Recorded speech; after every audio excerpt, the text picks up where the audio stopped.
పవన్ కళ్యాణ్ గారు main thing ఏంటంటే నాని గారికి ఆటలో అరటిపండు అనేది ఎంత విలువ చేస్తుందో తెలియదు. నాని గారికి ఎవరైనా ఆటగాడు పోతే కోచ్ అనేది చివరి మూమెంట్ ఒకటే చెప్తారు, నువ్వు పొరపాటున అది తిన్నా ఇది తిన్నా ఏది తిన్నా నీ వెయిట్ గెయిన్ చేస్తుంది, ప్లస్ నీకు తొందరగా ఇమ్యూనిటీ పవర్ అంటే నీకు కావాల్సిన శక్తి అనేది ఇవ్వదు, కానీ అరటిపండు తిను, ఒక్క అరటిపండు తిను సరిపోతుంది నీకు. నువ్వు రన్నింగ్ పో, కబడ్డీకి పో, కుస్తీకి పో, ఏదైనా పో, కానీ పొయ్యే ముందు ఒక్క అరటిపండు తిను. నీకు శక్తి సరిపోలేదంటే ఇంకొక అరటిపండు తిను, 2 అరటిపండు చాలు, నీకు ఆ పోటీకి కావాల్సిన శక్తిని మొత్తం నీకు ఇస్తుంది అని చెప్పేసి ప్రతి కోచ్ చెప్తాడు ప్రతి ఆడగారికి.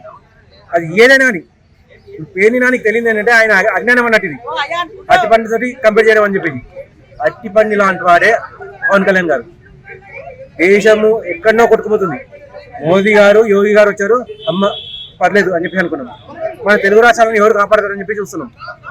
అనుకోకుండా పవన్ కళ్యాణ్ గారు రాజకీయాల్లోకి వచ్చారు. అనుకోకుండా మనం గెలిపించాము, మన అదృష్టం బాగుండి మనం గెలిపించాము, కానీ ఆయన గెలిచాక తన సొంత డబ్బు పెట్టేసి పథకాలు చేస్తున్నాడు. ఒక రోడ్లు, ఒక ఊరికి కావాల్సిన రోడ్డు తన సొంత డబ్బుతో వేయించింది. పిల్లలకు మధ్యాహ్న భోజనాలు తన సొంత డబ్బుతో పంపిస్తున్నాడు. అంతెందుకని మన ఇంట్లో చెత్తగా పడి ఉన్న చెత్త సామాన్ని కూడా తన సొంత డబ్బుతో కొని మనకు ఆ చెత్త లేకుండా పరిశుభ్రతను చూపించాడు. అటువంటి నాయకుడు ఇంత ముందుకైతే నేను ఎప్పుడు వినలేదు ఎవరైనా ఇలా చేశారని చెప్పి. సొంత డబ్బు పెట్టుకున్న నాయకుడు అంటే ఆయన అరటిపండు. మీరు జస్ట్ అరటిపండు దగ్గర ఆపేసారు కాదండి, అరటిపండు కూడా నాకు వజ్రం కంటే కూడా విలువైన వాడు పవన్ కళ్యాణ్.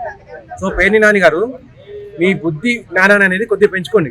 మీరు అనే మాట అయినా సరికానండి, అప్పుడైనా మీకు కౌంటర్ ఏమైనా ఇస్తామో మీకు జ్ఞానం అనేది సరిపోవట్లేదు. ఫస్ట్ ఆ జ్ఞానాన్ని పెంచుకోండి. మీరు ఏ మాట అయితే అన్నారో అది 100% ఆయనకు సరిపోతుంది. అంతకంటే మించిన పండు ఏదైనా ఉంది అంటే ఏది లేదు ఆటలో. ఆయన కంటే మించిన వాడు మాకు ఎవరు లేరు. So Pawan Kalyan is the best. Thank you.